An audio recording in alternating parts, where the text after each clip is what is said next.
السلام علیکم ورحمۃ اللہ وبرکاتہ۔ الحمدللہ وحدہ والصلاة والسلام علی من لا نبی بعد اما بعد۔ ہم جزم یعنی سکون کے بارے میں پڑھ چکے ہیں۔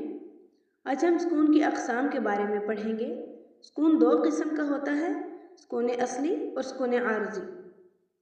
جس حرف پر سکون کی علامت ہو اور اسی حرف پر ہم وقف کریں گے۔ دوران تلاوت کسی جگہ رک جانے کو وقف کہتے ہیں۔ یہ وقف ہم آیت مکمل کرنے پر کرتے ہیں، بعض اوقات سانس توڑنے کی وجہ سے بھی کرتے ہیں اور بعض اوقات تلاوت کے دوران کسی سے بات کرنے کے لیے بھی ہم وقف کرتے ہیں۔ یہ وقف اگر ہم کسی ایسے حرف پر کر رہے ہیں جس پر پہلے سے ہی سکون کی علامت موجود ہے تو پھر اس سکون کو سکون اصلی کہتے ہیں۔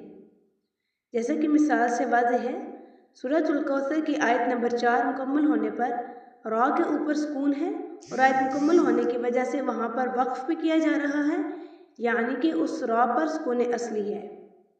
فَصَلِّ لِرَبِّكَ وَانْحَرْ۔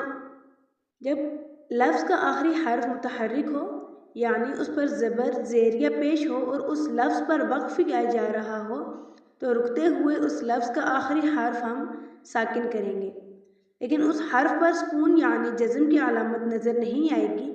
اس سکون کو سکون عارضی کہتے ہیں، جیسا کہ سورۃ الکوثر کی آیت نمبر 3 میں آیت مکمل کرنے پر ہم را کو ساکن پڑھ رہے ہیں لیکن را کے اوپر پیش ہے۔ إِنَّ شَانِئَكَ هُوَ الْأَبْتَرُ۔ یہ سکون سکون عارضی ہے۔ سکون اصلی والے حروف چاہے ہم ان پر وقف کریں یا وصل کریں، دونوں صورتوں میں وہ ساکن ہی پڑھے جاتے ہیں۔